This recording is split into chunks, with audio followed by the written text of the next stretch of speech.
écoutez l'émission Apprendre à vivre heureux avec vos animateurs Estelle Borgia et Sébastien Caron.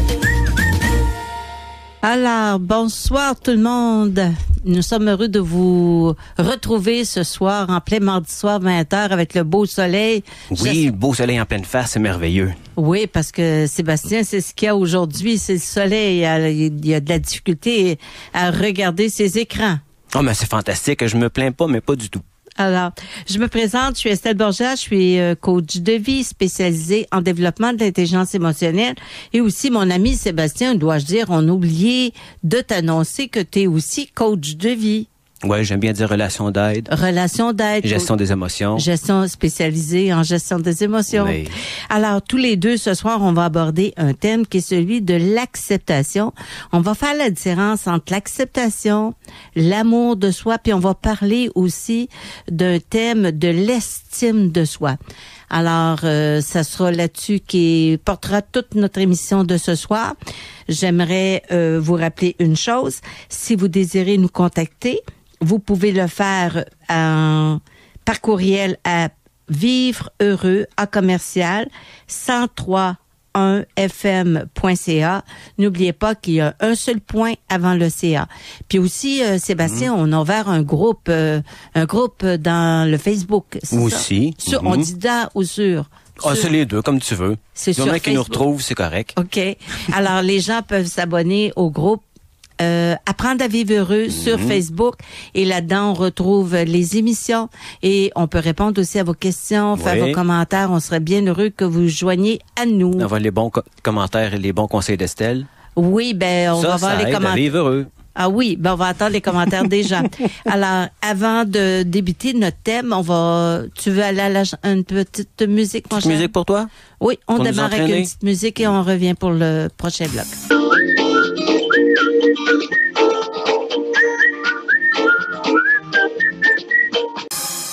Alors, tout le monde, ce soir, nous allons parler, on va aborder surtout le thème de l'acceptation de soi, l'amour de soi. On va commencer par l'amour de soi. Oui, c'est le fun, ça. Bien là, ça va être le fun, ça va dépendre comment on l'interprète. Dans le fond, quand on parle de l'amour de soi, est-ce que tu pourrais me dire, toi, quand on parle d'amour de soi, qu'est-ce que tu entends par le terme s'aimer, dans le fond? S'aimer? Mais est-ce que c'est possible de s'aimer complètement, mais est-ce qu'on peut aussi se contenter de ce qu'on a et vivre heureux avec ce qu'on a? OK, ben là, tu me donnes pas juste la définition, tu me donnes une autre proposition. Vas-y avec s'aimer. Est-ce que la question, puis je trouve que c'est pertinent ce que tu dis, est-ce que la question que tu poses, est-ce qu'on peut s'aimer totalement, complètement? Et là, la question. Des fois, les gens ont l'impression, quand ils disent « moi, je m'aime », bien, on se pose la question, est-ce qu'il est possible de s'aimer totalement, entièrement, globalement? Dans le fond, il est facile à constater que quand on dit « je m'aime », c'est qu'on a associé ce « je m'aime » à soit qu'on a constaté qu'on a fait un bon coup, soit qu'on a constaté qu'on a eu une bonne action, soit qu'on a constaté qu'on a peut-être une belle caractéristique à nos yeux. Je suis pas sûr que je le vois comme ça. OK. Je pense plutôt que je m'aime, ça vient quand je me suis détaché de tout ça. C'est sûr que si je commence à détailler, j'aimerais bien ça avoir 6 pouces de plus grand, j'aimerais bien ça avoir bien des choses que la nature m'a pas accordées, mais si je me détache de ce que j'ai pas, me contenter de ce que j'ai. Alors, en me disant, je suis chanceux d'avoir quand même tout ce que j'ai, être comme je suis. C'est un privilège que la nature m'a offert. Est-ce que je suis capable de m'aimer? Là, j'ai dit oui. OK. Est-ce que tu n'es pas plutôt en train de dire, au lieu de t'aimer, c'est que tu aimes les caractéristiques, certaines de tes caractéristiques, et tu acceptes les autres que tu n'as pas? Ben oui, si on rajoute j'accepte les autres que j'ai pas, oui. Et voilà. Alors, oui, mais quand on parle de l'amour de soi, en croyant qu'on peut s'aimer totalement, entièrement, on peut constater facilement que c'est impossible de le faire. Non, on a toujours quelque chose à critiquer. On est trop grand, on est dans le croche. Qu'on n'aime pas. Juste là, c'est déjà pas facile de s'aimer à l'extérieur. Si on se met à détailler à l'intérieur, tout ce qui se passe, c'est peut-être encore plus difficile de dire « je m'aime ». Ouais. C'est pour ça que je crois qu'il faut se détacher de de ce que les autres peuvent en penser, du regard de l'autre sur nous, pour porter notre propre regard sur nous. OK. Alors, si on reste juste dans le thème, parce que là, tu me parles d'un autre thème qui est le thème que ce que les autres pensent de nous. Tu me fais du coq à l'âne ce soir, mon ami. Je trouve pas. Je trouve que c'est vraiment très relié un l'autre, pas ce que l'autre pense de moi, mais ce que moi, je pense que l'autre pense de moi. Okay. Je porte mon jugement par le regard de l'autre pour décider si je m'aime ou pas, si je suis bon ou pas. Mais si je me détache de ce que l'autre peut penser pour porter mon propre regard sur moi, je peux faire une évaluation, peut-être, je sais pas si le mot évaluation est bon, mais je peux constater ce que j'ai et décider d'en profiter, de l'apprécier. Et quand tu dis le regard de l'autre, dans le fond, ce que tu es en train de dire, c'est quand tu penses que l'autre peut peut-être penser qu'il t'apprécie ou qu'il t'apprécie pas, à partir de là, toi, t'en déduis que ça vient jouer sur ma valeur. OK. Alors, moi, je dis le contraire à ça. C'est accepter que l'autre a sa propre opinion, accepter que l'autre peut peut-être avoir un jugement différent du mien. Absolument. Mais que ça n'affecte pas, en fait, mon ça regard devrait pas, sur moi. Oui, puis ça devrait pas non plus affecter l'amour qu'on porte à ce que nous, on apprécie. Absolument. Je suis tout à fait d'accord avec ça. Alors, on suit là-dessus. Tu sais, les gens vont souvent associer, on va parler de l'amour de soi. Il y a aussi une association d'une valeur positive. Parce que quand on dit « je m'aime », c'est parce qu'à quelque part, j'aime certaines choses que je possède comme caractéristiques. Oui, entre autres. D'accord? Oui. Et là, il y a une association, puis le mental fait une association de notre identité personnelle, le je vais dire le je entre guillemets. On fait l'association de l'identité personnelle à nos caractéristiques, à notre apparence, à nos forces, à nos possessions. Puis dans le fond, tout ça, c'est une construction mentale, puis qu'on appelle l'ego. Oui. Mais... ça a plusieurs définitions, l'ego. Hein? Bon, oui. on y reviendra plus tard. OK. Mais moi, ce que je veux arriver à dire, c'est le problème, c'est lorsqu'on s'associe, on associe notre identité personnelle à ce qu'on a, nos forces, nos faiblesses. À partir de là, le problème est le suivant.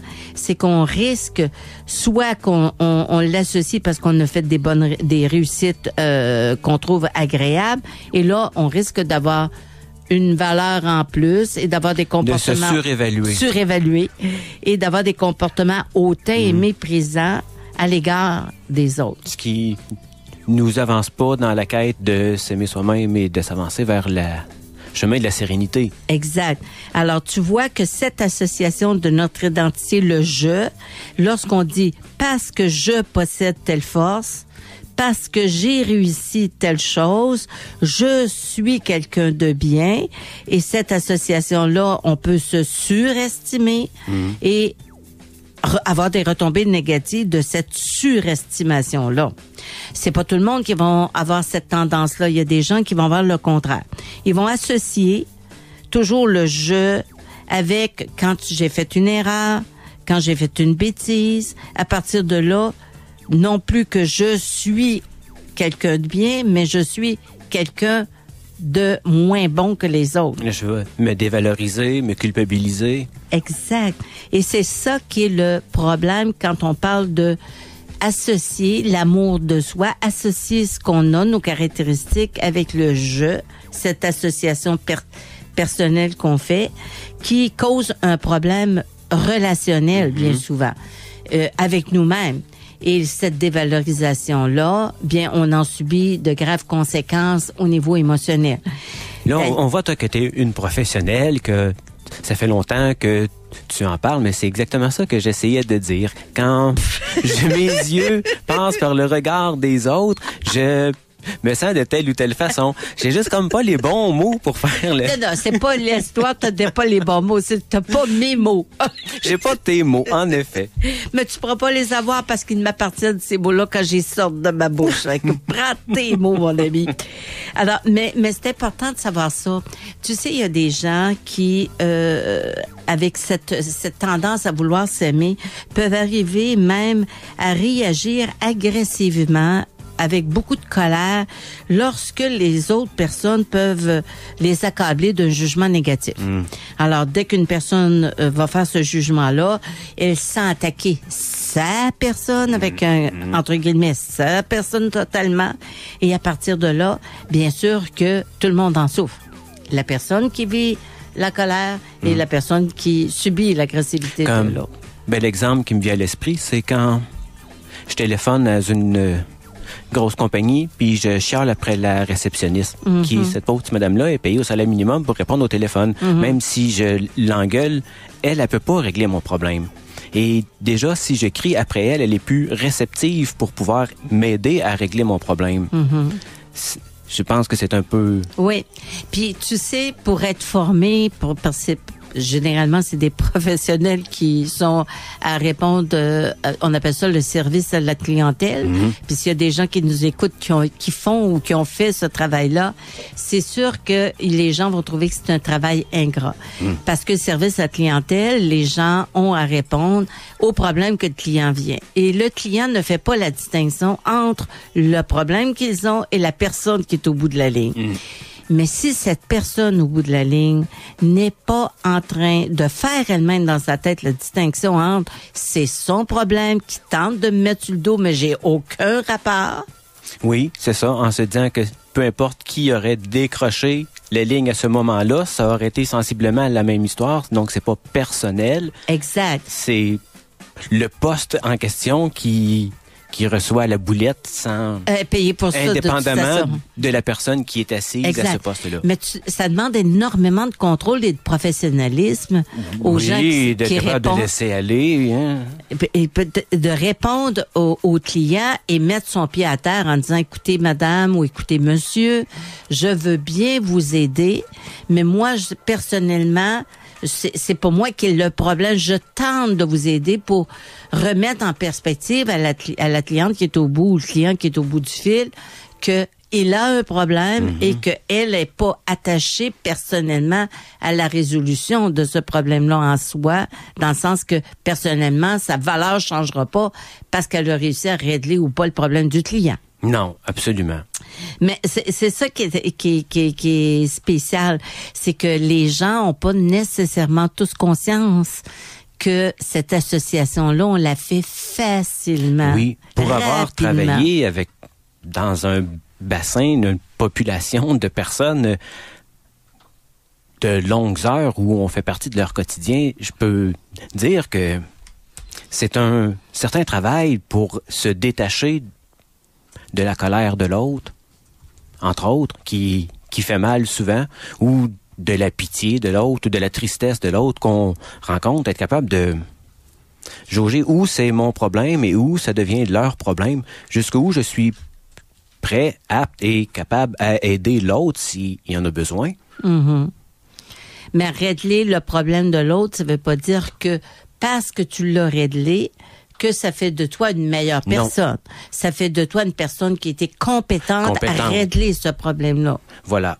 Et si tu ne règles pas le problème, à partir de là, ça fait pas de toi une mauvaise personne. Oui, une mauvaise personne, mais ça fait de toi une personne moins compétente de régler ce problème-là. Exactement.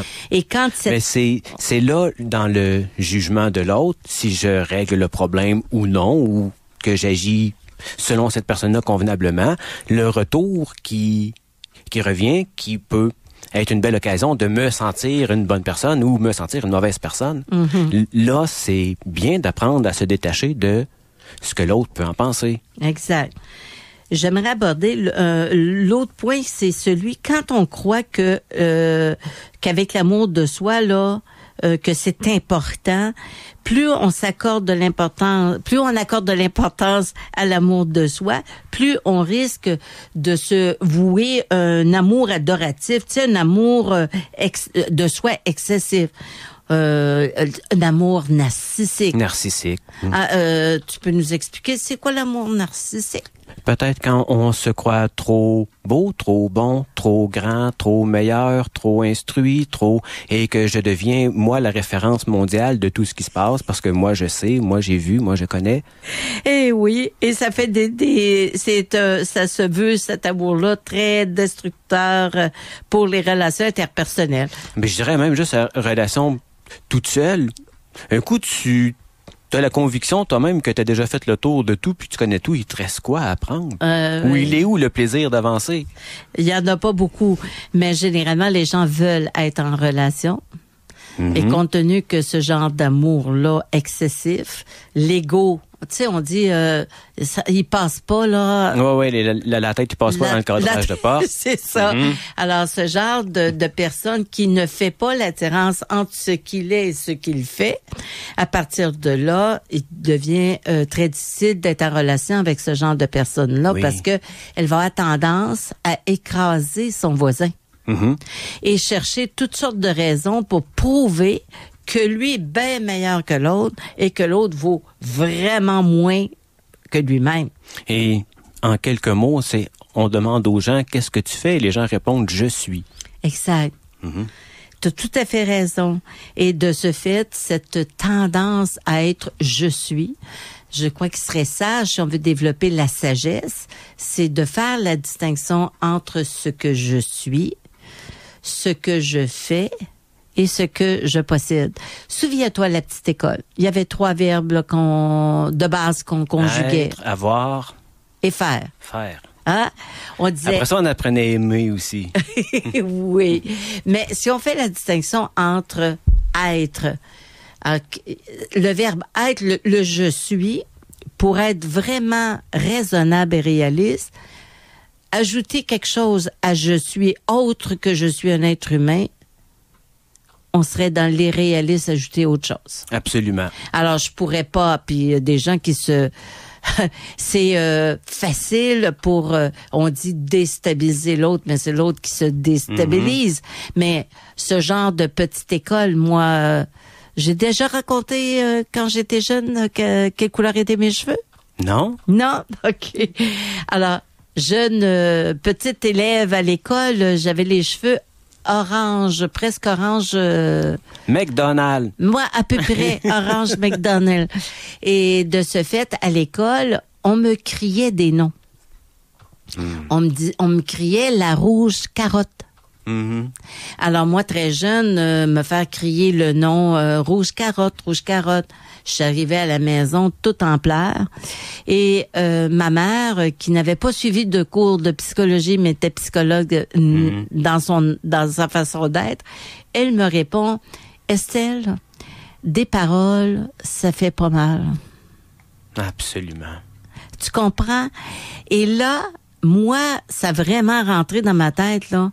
J'ai réalisé pour la première fois de ma vie que peu importe qui me disait que c'était rouge carotte, je pouvais réagir à ça et j'ai trouvé une force, celle de répondre à ces gens-là en leur disant ça fait même pas mal, des paroles, ça fait pas mal. Je me revois encore tout petite. Des paroles, ça fait pas mal. Alors, j'espère qu'il y a des enfants qui nous écoutent parce que déjà à l'école, parce qu'il y a des différences, il y a des gens qui sont critiqués pour leur couleur, qui sont blâmés pour leurs différences physiques.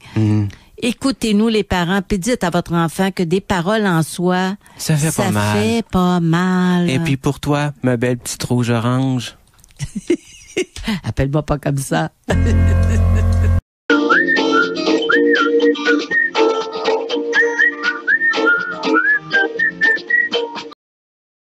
Alors, nous sommes de retour.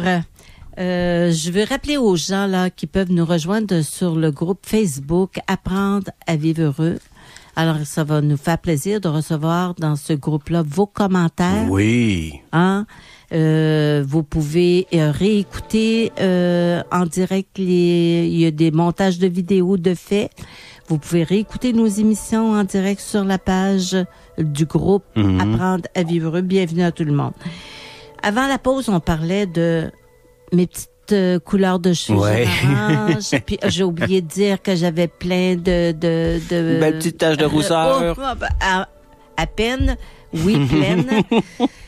Alors, de ce fait, je disais que cette croyance qu'on a que notre valeur, parce que les autres nous associent on répond pas à leurs critères, vont croire que on n'est pas valable. Alors moi, avec mes cheveux jaune orange, là, j'étais vraiment pas valable. C'est sûr que t'étais pas bonne. J'étais pas bonne, mais répondre que dans les faits que peu importe ce que les autres disent, à partir de là, juste retourner que la parole en soi n'a pas le pouvoir de me blesser. Et j'entends ça régulièrement dans mon bureau. Les gens vont dire, oui, elle a eu à mon égard des paroles blessantes. Revenons sur la définition d'une parole blessante. À moins que la parole y ait attaché une flèche au bout qui me rentre directement au cœur. Au bout de la parole, tu parles? Au bout de la parole. Mais physiquement, c'est impossible. La parole, c'est une vibration. Et la vibration entre dans mes oreilles, elle va pas nulle part ailleurs. À partir du moment où la vibration entre dans mes oreilles, qu'est-ce qui se passe? C'est moi qui est en train de l'interpréter.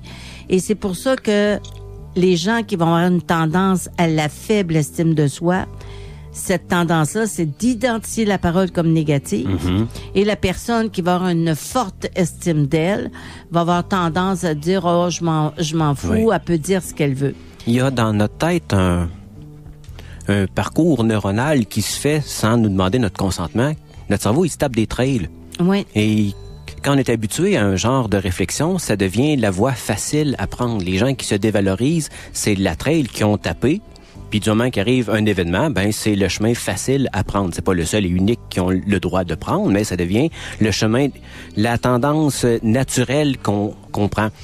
C'est pour ça que c'est important de remettre en question ce que j'ai entendu, ma façon de réagir à ça. Pourquoi est-ce que ça me dérange tout à coup? À partir, je te corrige, alors ça peut pas te déranger, tu te déranges toi-même, mon cher ami, avec... Pourquoi je me dérange à partir de ces mots-là ou de ces gestes-là? Exactement. Et là-dessus, tu sais, quand on a une tendance à la dévalorisation, à s'associer à le « je suis pas bonne, pas correcte, pas une bonne personne », à partir de là, cette tendance-là, qu'est-ce qui arrive? C'est qu'on va développer, on risque en tout cas de développer une réaction aux personnes qui vont nous solliciter, vont nous faire des commentaires positifs. As-tu déjà vu une personne qui a une tendance à la dévalorisation? Tu peux lui faire pendant toute une journée des commentaires positifs, avant d'en avoir eu 3-4. Disons, soyons réalistes, a eu 3-4 commentaires positifs. Et si... Un demi-commentaire négatif est suffisant pour démolir tout ce qui s'est passé. Exactement. Cette personne-là va avoir tendance, j'appelle ça la page blanche avec un point. Tu as tout le tour du blanc dans la page, mais tout ce que tu accordes de l'importance, c'est le point noir. Pourquoi? Parce que la tendance à la personne de se dévaloriser va acheter bien plus rapidement l'idée qu'elle n'est pas valable si on lui fait un commentaire négatif. Mais contrairement, les gens qui vont avoir une tendance à se surestimer, la page blanche, ils vont avoir plein de commentaires négatifs qu'ils vont laisser tomber, puis il va y avoir un petit point positif, puis là, ils vont s'en valoriser à outrance. Personnellement, je me demande si... pour la personne même, s'il n'y en a pas un de pire que l'autre. Bien, le problème est que là, on reste dans une évaluation d'échelle de valeur. Oui, et tant qu'on est là, on n'est pas réaliste avec nous-mêmes. Non, parce que là, on a fait une association de notre je, notre personne, avec... Une association de valeurs. De valeurs avec ce qu'on a ou ce qu'on fait. Et tantôt, j'avais commencé à expliquer le être, on le conjugue avec « je suis », on ajoute au bout. Bien sûr, autre chose que je suis un être humain n'est pas réaliste. Et si on regarde les verbes avoir, on peut dire « j'ai », « je fais des bons coups »,« j'ai une bonne attitude ». Ça ne nous empêche pas d'évaluer nos comportements. Donc. Alors, j'ai fait un bon coup, j'ai eu une bonne attitude, j'ai apprécié telle action. Et de l'autre côté, il y a aussi le faire. je te dis l'avoir. J'ai une possession, hein, d'avoir la possession. Une grosse maison, une voiture de l'année. Exact. À partir de là, est-ce que le fait d'avoir une grosse maison peut changer la valeur du je? Non, ça peut changer la valeur du compte en banque, c'est tout. Exact. Alors, tu vois, la valeur de la voiture que tu vas t'acheter aussi, probablement. C'est sûr qu'avec un peu plus d'argent, on peut faire plus d'achats. Mais l'objectif est de s'arrêter et se donner la chance d'observer comment, dans notre tête, on fait rapidement cette association-là. Ah oui, hein? On demande à des gens, qu'est-ce que tu fais? Je suis médecin, je suis avocat, Et pourtant, tu es pas médecin. Tu es un être humain qui pratique la médecine. Oui, tu n'es pas médecin 365 jours par année, 24 heures par jour. Pas 24 heures sur 24, il faut que tu respires à un moment donné. Exact. Alors, la même chose, je suis un être humain, j'ai une responsabilité de parent, j'ai une responsabilité d'éducatrice, j'ai une responsabilité, moi, de coach. Toi, tu as une responsabilité actuellement des boutons pour gérer pour que ta voix se rende jusqu'aux oreilles des gens. Alors, mais tu n'es pas les boutons, hein? Non. OK. Non, tant qu'à choisir, je choisirais pas les boutons. Alors, être, avoir et faire. 3 verbes qu'on doit distinguer. Rester dans « je suis ce que je suis, peu importe ce que j'ai, peu importe ce que je fais ». Absolument. À partir de là, on va avoir moins tendance, si on se débarrasse de cette échelle, excusez-moi, l'échelle de valeur. Quand on se débarrasse de cette échelle de valeur, on a moins tendance à se dévaloriser. Bien sûr, les gens vont dire, oui, mais on se valorisera pas.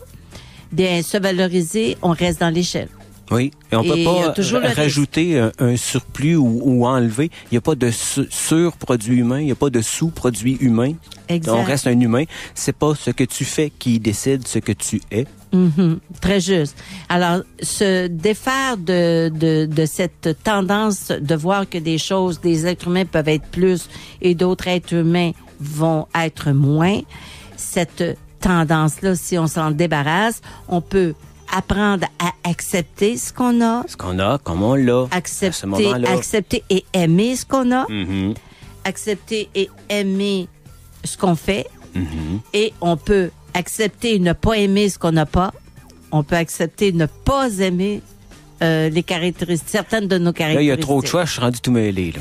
Alors, c'est toute la même chose. T'aimes ou t'aimes pas. Mais l'acceptation est sur les deux. Je crois que aimer, c'est un remède miracle pour à peu près tout. Apprendre à s'aimer soi, c'est apprendre à se respecter. Non? Pas s'aimer soi globalement. On revient. On va aimer certaines caractéristiques qu'on possède. L'acceptation de soi, de préférence que s'aimer totalement. C'est impossible de s'aimer totalement, mon ami. Non, je peux-tu juste m'aimer? Ben, c'est ça. T'aimer quoi? Le M apostrophe, c'est quoi, là? C'est le je, ça? J'éprouve de l'amour pour la personne que je suis, au même titre que j'éprouve de l'amour pour la personne que tu es. OK. Je t'accepte comme que tu es. J'ai pas envie que tu changes, peu importe ce que tu es. J'en demande pas plus à la nature. J'ai accepté ce que je suis comme je suis. J'en demande pas beaucoup plus à la nature. Je suis capable de me donner de l'amour à moi, au même titre que je suis capable d'en donner aux autres. D'accord. Non? Alors, j'ai pas de problème avec ce que tu me dis dans le sens accepter l'essence même que je suis un humain. Oui. OK. Je reste là. Accepter l'essence même que je suis humain. Mais ne pas m'associer à ma personne, mes actions et mes comportements. Non, si je t'aime, c'est pas parce que tu as des beaux cheveux ou parce que tes lunettes te vont bien ou l'amour que je peux porter à ta personne, c'est justement parce que tu as la flamme de la vie, que tu respires aux côtés de moi, que tu es là, que tu brilles à mes côtés. Et c'est très sage parce qu'on peut apprendre à aimer, c'est-à-dire aimer les choses simples de la vie aussi, aimer un coucher de soleil, l'apprécier, aimer l'être humain dans son essence. S'arrêter à humain. À humain, c'est tout. Exactement. Tout à fait d'accord avec toi. Alors, à partir de là, on va parler, dans quelques minutes, on va parler de l'estime de soi. Tout de suite après la pause musicale. Avec plaisir. Merci, mon ami. Si on prend juste la définition du mot en lui-même, là, l'estime de soi, est-ce que tu es d'accord avec moi qu'il y a une question de mot valeur à l'intérieur? Totalement. Ce n'est que ça. Parce que estimer une voiture, un accident de voiture, c'est faire une évaluation de quelque chose. Une évaluation. On s'en tient. Mais j'aimerais te poser la question. Selon toi, c'est quoi ça, cette notion de valeur? Selon moi, personnellement, si on parle de valeur, on parle d'un signe de pièce sur quelque chose, un objet. OK, toi, tu parles de valeur, mais est-ce qu'il pourrait y avoir d'autres valeurs qu'un signe de pièce? Si tu veux que je te réponde de la notion humaine, non. OK, mais est-ce qu'il pourrait y avoir une valeur sentimentale à des choses? Pouvoir est un bien grand mot. Oui, il peut. OK, parce que le mot valeur en lui-même, c'est ce qu'on accorde avec des jugements, avec des qualificatifs. On va qualifier, prenons le montant, l'argent, on qualifie l'argent. Alors, on lui donne une valeur. On peut la quantifier, oui. On la quantifie. Une valeur romantique, une valeur sentimentale, c'est pas mesurable. C'est pas en argent. Là, ça va devenir selon ce que moi je ressens à l'intérieur. Je vais y accorder une valeur sentimentale, émotive. Mais en soi, la valeur en elle-même, c'est pas une chose concrète, là. Non. OK?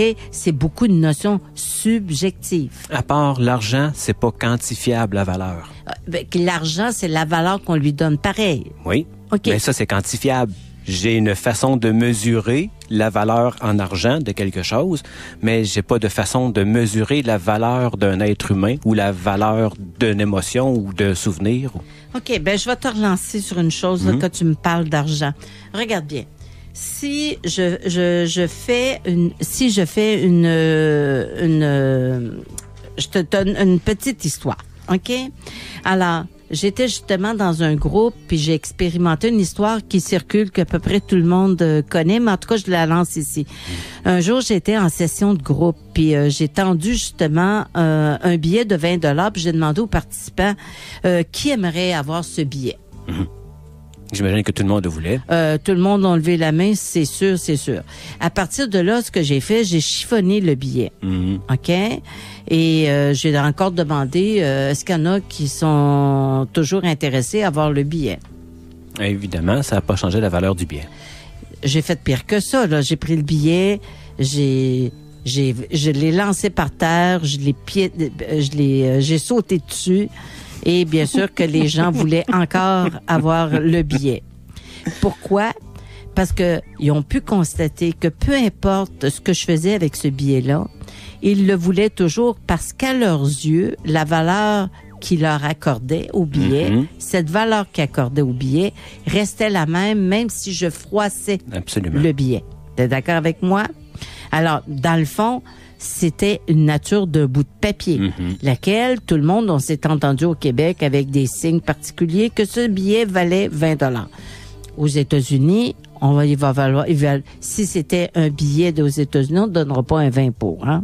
Non. Mais je veux dire, un 20 $ aux États-Unis vaut 20 $. Un 20 $ au Canada vaut 20 $. Oui, mais le billet de 20 $, il n'a pas la même valeur quand il est aux États-Unis. Non. Alors, mais il a la même valeur s'il est froissé ou il est piétiné. Exactement. Ce que je veux arriver avec mon histoire, c'est que plusieurs fois dans notre vie, on est jugé négativement par les autres, on est rejeté.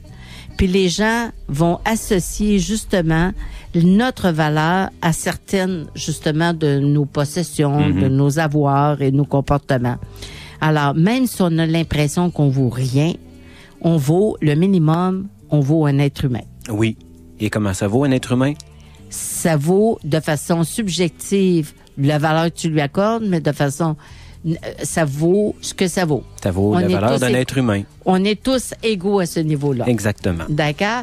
Je reviens à ma définition de je parlais tantôt, excuse-moi, je suis un petit peu mêlée. Je parlais de l'estime de soi. Est-ce que j'y suis pour quelque chose? Il y a des fois que tu me procures l'occasion, oui. Alors, si on revient à l'acceptation, l'estime de soi.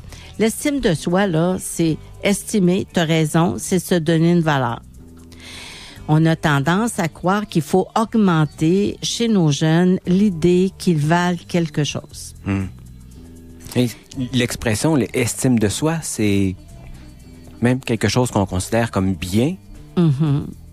Oui, tout le monde, beaucoup d'éducateurs, là, je C'est suis comme sûre devenu qu'il y a une mode où c'est un beau mot où tout le monde se penche sur la question de l'estime de soi. Exact. Alors, il y a sûrement plusieurs auditeurs qui sont des gens qui travaillent dans le milieu, qui vont croire que l'estime de soi, c'est quelque chose qu'il faut enseigner à nos jeunes. Moi, je vais faire une bémol. Si je fais une parenthèse, pas juste à nos jeunes, à tout le monde, parce qu'il y a des personnes de 50, 60, 70 ans qui souffrent aussi de problèmes d'estime, entre parenthèses, de eux. Alors, l'objectif ici, ce soir, c'est de dire, on n'est pas contre apprendre à apprécier qui on est comme humain. Apprendre à apprécier ce qu'on a, ce qu'on fait. Mais éviter d'associer l'estime de soi, c'est ça. C'est d'associer ce qu'on fait à notre personne encore là. Alors, pour aider nos jeunes, parce que je parle beaucoup des jeunes parce que j'adore travailler avec les jeunes. Alors, pour parler avec nos jeunes, c'est de cesser de croire que si l'enfant arrive avec un dessin qui le parent apprécie, de cesser de croire que en lui disant « Ah, t'es bon », « Ah, t'es donc bon », à partir de là, l'enfant va augmenter l'estime de lui. L'enjeu de ceci, c'est que l'enfant rapidement se rende compte, lorsqu'il est à ses yeux, il va faire des choses que le parent n'apprécie pas. Il va avoir une tendance à faire le contraire, à se sous-estimer. Oui. Et moi, je fais souvent des parenthèses parce que moi, j'ai travaillé avec les personnes âgées et j'aime le contact avec les personnes âgées. Et je peux dire que il y a des gens, probablement jeunes, qui ont souffert de ce que tu viens de dire et 70 ans après en souffrent encore. Donc, c'est bien, à n'importe quel âge, d'apprendre à s'apprécier soi comme on est sans essayer de mettre un jugement de valeur dessus. Exact. Peu importe ce que les autres peuvent en dire. Exact. Alors, à l'école, puis on dit souvent, quand ils sont critiqués par les copains à l'école, dans la cour d'école, qui sont justement critiqués négativement par leurs différences, à partir de là, on dit arrêtez de faire ça, ils vont manquer d'estime. Bien, arrêtez de croire que l'estime existe pour de vrai. Cessez de vendre l'idée qu'on doit augmenter l'estime de quelqu'un, plutôt aller vers l'appréciation de ce que font ou ce qu'ont les gens. Ouais. Et là, en se débarrassant de cette, encore là, échelle de valeur, comme on en parlait tantôt, les gens vont être beaucoup plus confortables et ils vont avoir moins tendance à accepter que l'autre n'a pas de possibilité de diminuer ma valeur non plus. Alors, tu avais...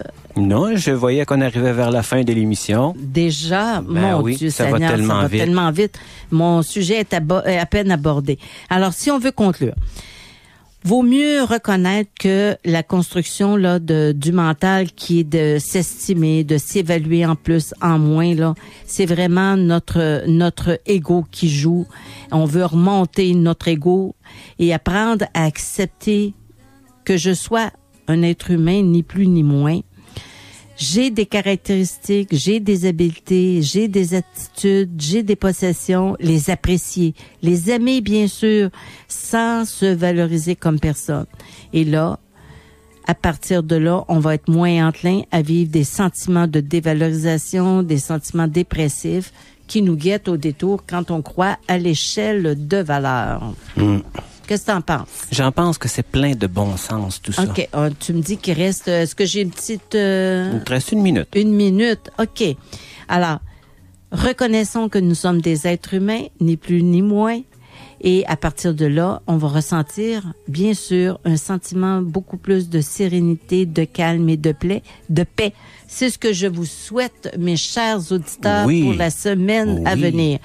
N'essayez pas juste d'écouter mes paroles, tentez le jeu, mettez-les en pratique, vérifiez vous-même l'efficacité. Absolument. Et je suis là pour dire que j'ai essayé et que j'ai trouvé le résultat merveilleux.